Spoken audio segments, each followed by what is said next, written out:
3월 28일 월요일 아침입니다. 진짜 3월이 이제 사흘 딱 나흘 남았네요. 오늘 신명기 12장을 함께 읽고 묵상하도록 하겠습니다.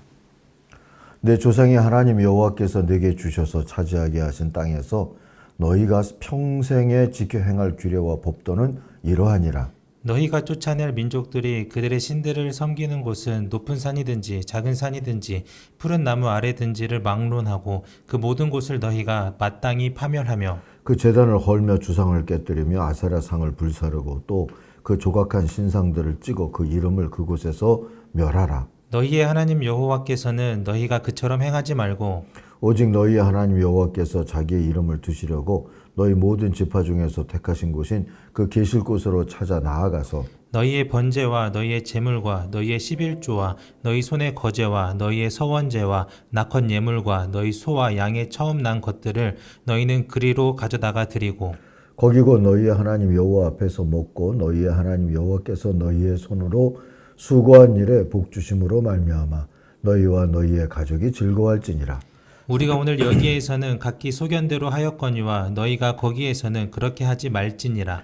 너희가 너희 하나님 여호와께서 주시는 안식과 기업에 아직은 이르지 못하였거니와 너희가 요단을 건너 너희 하나님 여호와께서 너희에게 기업으로 주시는 땅에 거주하게 될 때 또는 여호와께서 너희에게 너희 주위의 모든 대적을 이기게 하시고 너희에게 안식을 주사 너희를 평안히 거주하게 하실 때에 너희는 너희 하나님 여호와께서 자기 이름을 두시려고 택하실 그곳으로 내가 명령하는 것을 모두 가지고 갈지니 곧 너희의 번제와 너희의 희생과 너희의 11조와 너희 손의 거제와 너희가 여호와께서 원하시는 모든 아름다운 서원물을 가져가고 너희와 너희의 자녀와 노비와 함께 너희의 하나님 여호와 앞에서 즐거워할 것이요 내 성중에 있는 레위인과도 그리할지니 레위인은 너희 중에 분깃이나 기업이 없음이니라.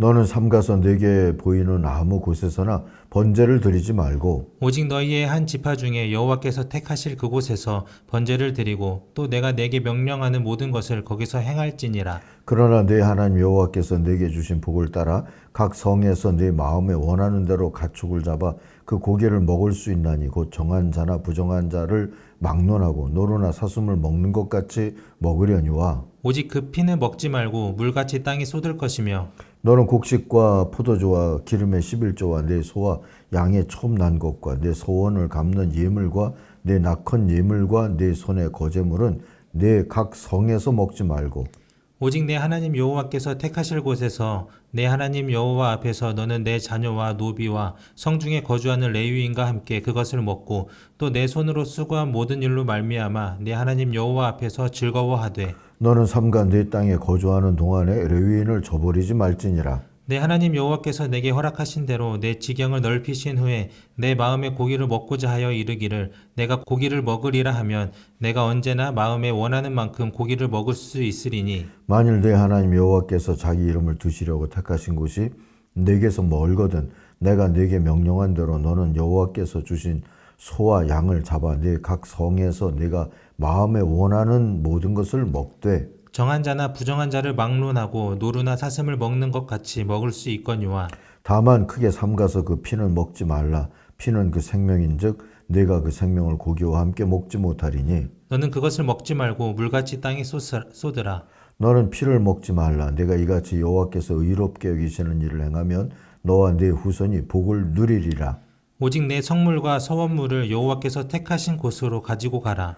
내가 번제를 드릴 때에는 그 고기와 피를 내 하나님 여호와의 제단에 드릴 것이요 내 제물의 피는 내 하나님 여호와의 제단 위에 붓고 그 고기는 먹을지니라. 내가 내게 명령하는 이 모든 말을 너는 듣고 지키라. 내 하나님 여호와의 목전에 선과 의를 행하면 너와 내 후손에게 영구히 복이 있으리라. 내 하나님 여호와께서 내가 들어가서 쫓아낼 그 민족들을 내 앞에서 멸절하시고 내가 그 땅을 차지하여 거기에 거주하게 하실 때에 너는 스스로 삼가 내 앞에서 멸망한 그들의 자취를 밟아 올무에 걸리지 말라. 또 그들의 신을 탐구하여 이르기를 이 민족들은 그 신들을 어떻게 섬겼는고 나도 그와 같이 하겠다 하지 말라. 내 하나님 여호와께는 내가 그와 같이 행하지 못할 것이라. 그들은 여호와께서 꺼리시며 가증히 여기시는 일을 그들의 신들에게 행하여 심지어 자기들의 자녀를 불살라 그들의 신들에게 드렸느니라. 내가 너희에게 명령하는 이 모든 말을 너희는 지켜 행하고 그것에 가감하지 말지니라. 아멘. 함께 즐거워하라. 오늘 말씀 묵상의 제목으로 삼았습니다. 5절 말씀을 요절로 보겠습니다. 당신들은 주 당신들의 하나님이 자기의 이름을 두려고 거처로 삼으신 당신들 모든 지파 가운데 택하신 그곳으로 찾아가서 예배를 드려야 합니다. 자, 이제 두 번째 설명되는 율법, 듀테로노미움이라고 하는 말인데요. 듀테로노미움. 이게 이제 우리말로는 신명기라고 그렇게 됐는데, 어쨌든 그것이 본격적으로 시작되는, 그러니까 율법이 두 번째로 설명되기 시작하는 게 이 12장부터입니다. 이 신명기 법전의 특징은 예배 관련 규정, 곧 제사법과 일상의 정결에 관한 규정, 정결법이 함께 교차되어 가면서 서술된다는 점입니다. 약속의 땅에 들어가서 가장 먼저 할 일은 가짜 예배를 허물고 진짜 예배를 세우는 일이다 하고 오늘 말씀이 깨우쳐 주죠. 30절을 새 번역으로 한번 읽어봅니다. 그들이 당신들 앞에서 멸망한 후에 당신들이 그들의 종교적인 관습을 따르다가 올무에 걸리는 일이 없도록 조심하십시오. 이 민족들이 자기들의 신들을 어떻게 섬겼을까? 나도 한번 그렇게 해보았으면 좋겠다 하면서 그들의 신들을 섬기는 일이 없도록 하십시오. 자, 이스라엘의 예배는 이스라엘의 정체성이었어요. 거기다가 이들이 유목민으로 40년을 광야를 헤매다가 살면서 여러 번 우리가 계속 읽어온 말씀 속에서는 율법을 듣고 예배를 아주 잘 정립해서 한 것처럼 들리지만 대부분 다 너희가 들어가서 살게 될 땅에서는 이렇게 예배하라고 그랬지 아직 그렇게 예배 훈련이 정확하게 되어 있지 않았어요. 그래서 가나안 땅에 들어가서 예배를 새롭게 세워가는 과정에서 이들이 얼마든지 혼합주의적이거나 아니면 그들의 예배를 바르게 세우지 못해서 또 정체성을 잃어버릴 염려가 얼마든지 있었죠. 오늘 주신 말씀에서도 보니까 이들이 광야를 살던 사람들의 눈으로 볼 때에는 이들이 우리들보다 더 발전된 모습으로 살았네. 이들은 어떻게 신앙생활을 했지? 어떻게 문화생활을 했지? 뭐 이런 관심과 또는 호기심을 갖고 따라하다 보면 예배를 바르게 세우기가 어렵다. 이렇게 주시는 말씀입니다. 그래서 읽은 30절에서도 보니까 이 민족들이 자기들의 신들을 어떻게 섬겼을까? 나도 한번 그렇게 해보았으면 좋겠다 하는 일이 없도록 해라 하죠. 이전에 가나안 사람들은 자연에서 보는 두드러진 상징물들을 이용해서 제사를 했어요. 그러나 여호와 하나님의 유일성을 지키려면 그 형상, 어떤 형상이든 동일시해서는 안 되는 거였죠. 그러므로 이스라엘의 광야 세대가 약속의 땅에서 가장 먼저 또는 가장 중요하게 해야 할 일은 우상과 우상의 산당들을 다 때려부시는 일이어야 했습니다. 더불어서 자기 안에 호기심도 때려부셔야 되는 것이었죠. 2절부터 4절을 메시지 성경으로 한번 읽어드릴게요. 여러분이 쫓아낼 민족들이 자기 신들을 섬기는 산당은 가차없이 허물어 버리십시오. 그 산당을 낮은 산이나 높은 산, 푸른 나무 숲이나 그 어디에서 찾아내든지 가차없이 허물어 버리십시오. 그들의 제단을 부수고 남근 모양의 기둥들을 박살내십시오. 섹스와 종교를 결합한 아세라 산당들을 불태우고 그들이 조각한 신상들을 부수어 버리십시오. 그 산당들의 이름들을 흔적도 없이 지워버리십시오. 여러분은 그런 곳과 분명히 선을 그으십시오. 그런 곳에서 일어나는 일이 하나님, 여러분의 하나님께 드리는 예배를 더럽히지 못하게 하십시오 했어요. 자, 왜 이렇게 다 때려부셔라 하는지 이해를 하셨다 생각이 됩니다. 자, 그럼 이스라엘 자손은 어디서 어떻게 제사, 곧 예배를 드려야 한다고 하시는 걸까요? 먼저 정착지에서 예배는 각 성의 성소에서 드려야 합니다. 오늘 말씀을 읽다 보면 중앙 성소가 있는 것처럼 얘기가 되기도 하고 또 또는 각 지방에서 지방마다 지파마다 성소가 있는 것으로 그렇게 이해가 되기도 하는, 이렇게 읽으면 이렇고 저렇게 읽으면 저럴 수도 있는 그런 구절들이 있어요. 그러나 아직은 중앙성소의 개념이 정립되지는 않았다, 이렇게 보는 것이 맞을 것 같아요. 근데 5절을 보십시다. 당신들은 주 당신들의 하나님이 자기의 이름을 두려고 거처로 삼으신 당신들 모든 지파 가운데서 택하신 그 곳으로 찾아가서 예배를 드려야 합니다. 그랬습니다. 예배하는 성소는 정해져 있어야 한다는 것이죠. 그리고 13절, 14절도 보겠습니다. 당신들은 당신들이 택한 아무 곳에서나 번제를 드리는 일이 없도록 조심하십시오. 주님께서 당신들의 지파 가운데서 한 곳을 택하실 때 터이니 그곳으로 가서 번제를 드리고 내가 당신들에게 명령한 다른 모든 것을 지키십시오 했습니다. 자, 이렇게 정착지에서 예배는 각 성의 성소에서 드려야 한다는 것입니다. 그리고 그런 예배는 가족들이 주체가 됩니다. 7절 보니까 당신들은 주 당신들의 하나님이 계시는 그 앞에서 먹도록 하십시오. 그리고 주 당신들의 하나님이 당신들이 수고한 일에 복을 주신 것을 생각하면서 가족과 함께 즐거워하십시오 했어요. 그래서 이들이 하나님 앞에서 모여서 예배하는 주체가 교회라고 하는 개념보다는 가족이라고 하는 개념이었고요. 거기서 멈추지 말고 더 많은 이들과 즐거워하는 제사가 돼야 한다 하고도 깨우쳐 주시죠. 그게 12절입니다. 거기에서 당신들은 주 당신들의 하나님을 앞에 모시고 즐거워하십시오. 당신들만이 아니라 당신들의 자녀들, 남종과 여종, 당신들처럼 차지할 몫이나 유산도 없이 성 안에 사는 레위 사람을 다 불러서 함께 즐거워하십시오.